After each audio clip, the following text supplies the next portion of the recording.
jungle.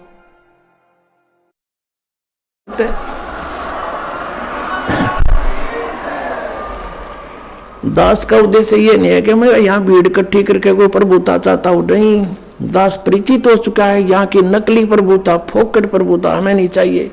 Indradas राज कागदा बेस्टा, हमने तो सतलोक जाना है। आप जी के लिए दास को भेजा परमात्मा ने। ये परमात्मा का कुत्ता है, आपके लिए भौंक रहा है। आप धनी हो, आपके लिए सारा खाड़ा हो रहा है। और कुत्ते के भौंकने से जो जाग जाता है, अपना धन बचा लेता है और फिर भी गफलत करता है, उसको बहुत धन हानि हो जाती है। जिस कार्य को करने के लिए स्वयं परमेश्वर आए थे 600 वर्ष पहले, और इन नकली गुरुओं ने उनके साथ दुर्व्यवहार करवा दिया था जनता को पीछे लाके। ये झूठा है, ये कपटी है, ये बदमाश है, ये हमारे देवताओं की निंदा करता है, कबीर इसको मारो मारो, जुल्म गुजारे थे परमात्मा के साथ। और वही स्टार्टिंग दास के साथ कर दी थी क्रोथा कांड करके। लेकिन आज जनता शिक्षित है, पहले सदग्रंथों से परिचित नहीं थे, उनका दाव लग गया था। लेकिन अब इनकी दाल गल नहीं सकी, वो पहले से कई गुना संगत बढ़ गई। और जितने भी दास के शिष्य थे, एक भी नहीं हिला वहां से, जट्टस से मस नहीं हुआ, क्योंकि ये सत्य से परिचित थे। तो पुण्यात्माओं, ये आज जो अमावस्या का दिन है, ये वो शुभ दिन है जिस दिन दास को ये अनमोल ज्ञान प्राप्त हुआ था। ये आपके लिए भी वरदान है और दास के लिए भी वरदान है। जिस कार्य को करने के लिए स्वयं परमेश्वर आए थे और वो सेवा इस दास को दे दी। हे पुण्यात्माओं, आप भी उस मालिक के बच्चे हो। सभी विश्व के जितने भी मानवधारी प्राणी हैं या अन्य योनियों में प्राणी है, आपके भाई बहन हैं। इस काल ने हमें डिवाइड कर दिया, हिंदू नारे बना दिए, मुसलमान अलग बना दिए, सिख ईसाई जानी जैनी नारे, लठम लठा। ये हमारी दुर्गति कर रहा है। ज्ञान को समझो और आपका कर्तव्य बनता है आपके निकटतम जो भी जिसने ज्ञान सुहाव है उसके सामने चर्चा जरूर करे। जिस काम को भगवान करना है और वो हमें दे दिया। अब जिस कार्य को बाप करता था और वो बच्चों से कहे कि बेटा अब तुम भी सहयोग दो, तो उन बच्चों का कर्तव्य बनता है अपने पिता के उस काम में सिरदर्द की बाजी ला कर सहयोग दें। तो अब आपने भी ये कोशिश करनी चाहिए, दास का सहयोग दें। और हमारा पहला विधान है कि आवत गाली एक है, उल्टा हो अनेक, कह कबीर ना उलटियो रह एक ही एक। अब जैसे परमात्मा जहाँ पर भी जाते थे और गालियाँ देते थे, परमात्मा शांत खड़े रहते थे। कुछ देर वो बोल बाल लेते थे, अपने महिमा सुनाना शुरू कर देते थे, फिर बैठकर ध्यान से सुनते थे, फिर आशीर्वाद लेते थे, उनको सुख होता था। लाखों की संख्या में परमात्मा के 64 लाख शेष हो गए थे। उसमें भारत की आबादी मुश्किल से 4 करोड़ होगी सन 1398 और 1518 के बीच में। और भारतवर्ष बहुत लंबा चौड़ा था। अफगानिस्तान, बलोचिस्तान, पूर्व पाकिस्तान, पश्चिमी पाकिस्तान, इराक, ईरान, ये सारे इस भारतवर्ष में ही थे। और उस समय 4 करोड़ आबादी होगी हिंदू और मुसलमानों की, और उस समय 64 लाख शेष हो जाना कोई बालकों का खेल नहीं है। उनकी समर्थ की समर्थता है। और आज तो मीडिया और सब कुछ अपने पास है, और जरा सा मीडिया ध्यान कर लेगी इस बात पर, आना तो न पड़ेगा इस लाइन पर। आज तक मीडिया क्या कमाई कर रहा है? ये झूठा ज्ञान प्रचार करवा रहा है नकली गुरुओं संतों से। इनका तो शहर चला रहा है, यह किसी की राजनेता की कुछ भी बकवाद है उसको सुना रहा है।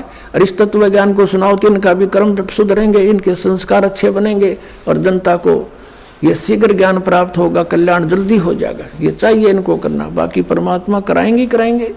वो तो समय आ गया है।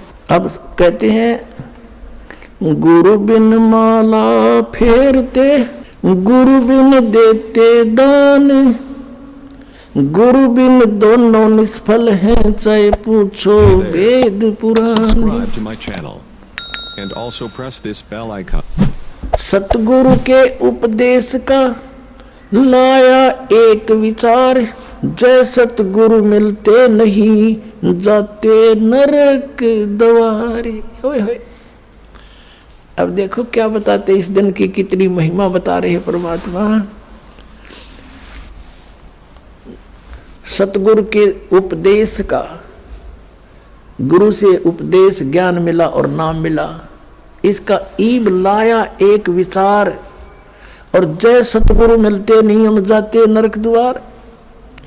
नरक द्वार में दूत सब फिर करते खेचा ताने, उनसे कभू ना छूटते फिरते चारों खाने। ओए होए।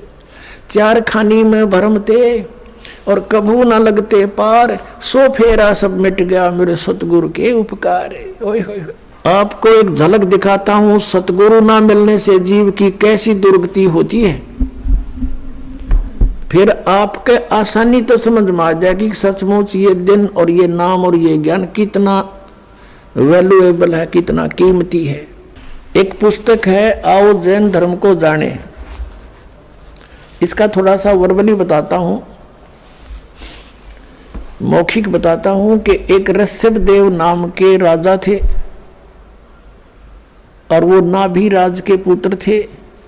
इस ऋषभ देव जी को स्वयं परमेश्वर आए थे, जो पुण्यात्माओं को मिलते हैं उनका स्वभाव है। ऋषभ देव जी, इनके 100 पुत्र थे, 2 पुत्रियां थी। उनमें से एक भरत नाम का पुत्र था। तो परमात्मा ऋषभ देव को मिले थे। कहते हैं ऋषभ देव का आया कभी नाम में करतार, वो कबीर देव नाम का करतार वहां आया था। ऋषभ देव को मिले थे, उनको समझाया बच्चा तुम साधना गलत कर रहे हो, मनुष्य जीवन पाकर भक्ति करनी चाहिए, साधना करो, भगवान की भक्ति करो। वो इतना प्रेरित हो गया कि राज त्याग दिया, बच्चों को राज दे दिया, बांट दिया उनको। लेकिन परमात्मा की वाणी पर विश्वास हुआ नहीं। अपने धार्मिक गुरुओं से पूछा तो उन्होंने वो इंजेक्शन लगा दिए, तप करो, हठ योग करो, ओम नाम का जाप करो। तो उसी प्रेरणा पा करके उन्होंने 1000 वर्ष तक तप किया। जब वो उठे, 1000 वर्ष का तप करके बैटरी चार्ज करके उठे, तो पहली दीक्षा धर्मदेशना के उसने धर्मदेशना शुरू की, नाम उपदेश देना शुरू किया। तो पहला उपदेश अपने पोते मारीची को दिया, जो उसके पुत्र भरत का पुत्र था।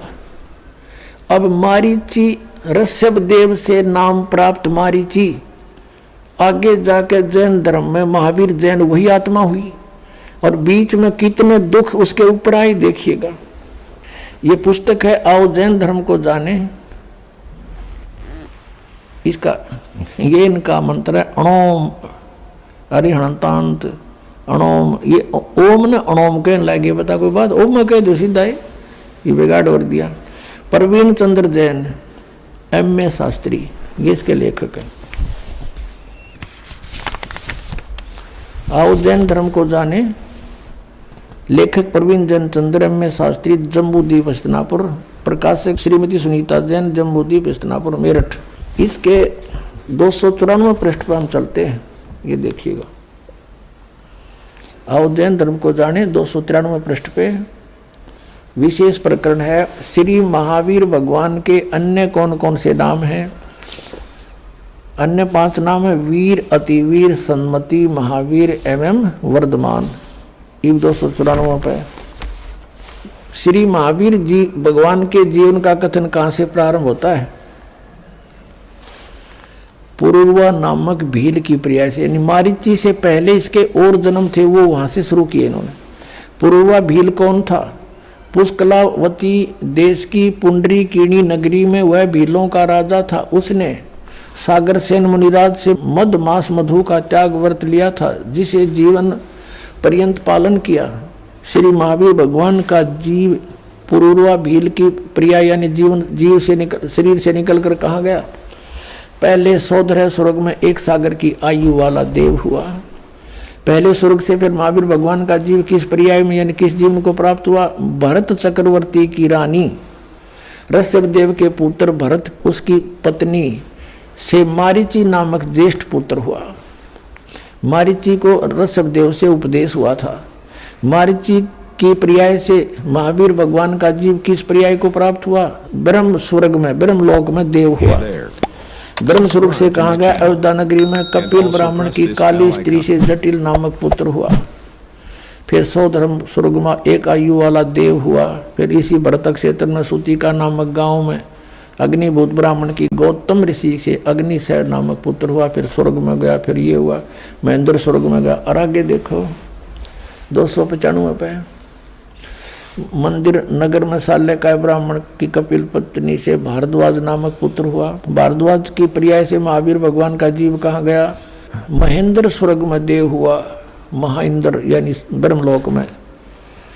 और महेंद्र स्वर्ग से महावीर भगवान का जीव कहाँ गया? वो मारीची वाला जीव ही महावीर भगवान बना, इसलिए उसी को महत्व दे रहे हैं। इतर निगोद में एक सागर की आयु वाला निगोदिया जीव हुआ। निगोद से निकलकर श्री महावीर जीव भगवान का जीव कहाँ गया? अनेक को भाव धारण किए जो इस प्रकार हैं।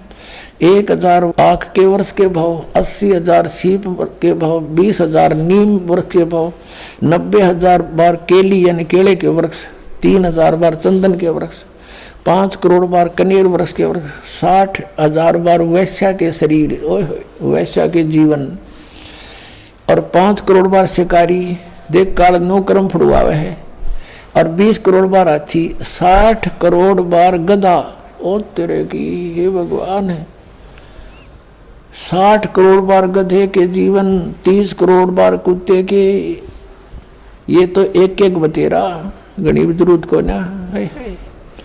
60 करोड़ बार नपुंसक के भाव, 20 करोड़ बार स्त्री के भाव, 90 लाख बार धोबी के भाव, 8 करोड़ बार घोड़े के भाव, 20 करोड़ बार बिल्ली के भाव, वो तरह की 60 लाख बार गर्भपात से मरण, और केवल 80 लाख बार देव प्रियाओं को प्राप्त हुआ। 60 देवता पढ़ने जब गधा बन के खड़ा हो गया, बाढ़ में जाओ यो 60 करोड़ बार गधा, और कुल 80 लाख बार देवता हुआ। आगे क्या हुआ? फिर कहाँ गया? राजगृह नगर में स्थान ब्राह्मण कही हुआ, फिर ये हुआ, फिर ये हुआ, फिर महास्वर्ग में गया, फिर त्रिशपुर नामक नारायण हुआ, त्रिशपुर नारायण से फिर कहाँ गया? फिर 7वें नरक में गया। यह कसर हो रही थी नरक में, 7वें नरक में गया। नरक से फिर महावीर भगवान का जीव कहाँ गया?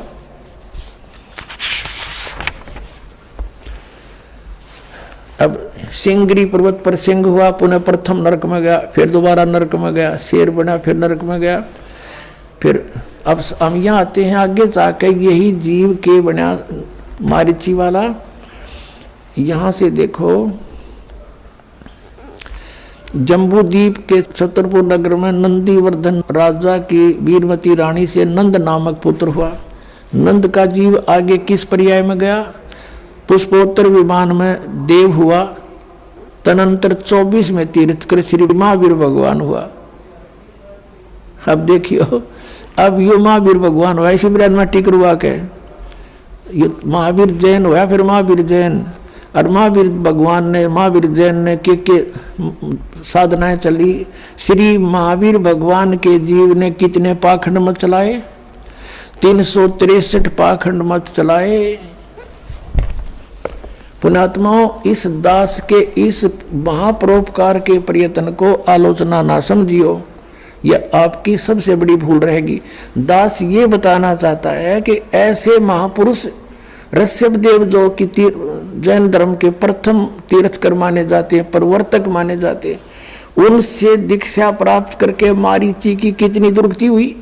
वो तो वेदोनुसार साधना थी। और अब महावीर जैन ने जो के रूप में वही मारीची का जन्म हुआ, तो उसने स्वयंभू आप पे कोई गुरु नहीं बनाया और अपने आप हठ योग किया, और उसके आधार से अपने आप उसने 363 पाखंड मत चला दिए, यानी वेदों के विपरीत साधना, पाखंड साधना चला दी। और वर्तमान के जैनी सारे के सारे महावीर जैन के ही नियमों का पालन कर रहे हैं। दास का उद्देश्य यह कहने का कि जब ऋषभ देव जी से प्राप्त दीक्षा लेकर के वेदों अनुसार साधना करने वाले की यह दुर्गति हुई, तो इस महावीर जैन के बताए मार्ग पर चलने से तो सीधा नरक है, कितना स्वर्ग में भी नहीं जा सकते। अब ये तो बता दिया आपको कि ये दुर्गति होगी आपकी। अब समाधान बताता है, ये दास के गीता जी में लिखा है कि तत्वदर्शी संत बतावेगा, और परम अक्षर ब्रह्म की साधना करने से 15वें अध्याय के 4 श्लोक में कहा है कि उसके पश्चात परमेश्वर के उस परमपद की खोज करनी चाहिए, जहाँ जाने के बाद साधक फिर कभी लौटकर संसार में नहीं आते, सदा मुक्त हो जाते। वो साधना इस दास के पास है, आओ और ग्रहण करो, अपना मोक्ष करवाओ। बोलो सतगुरुदेव।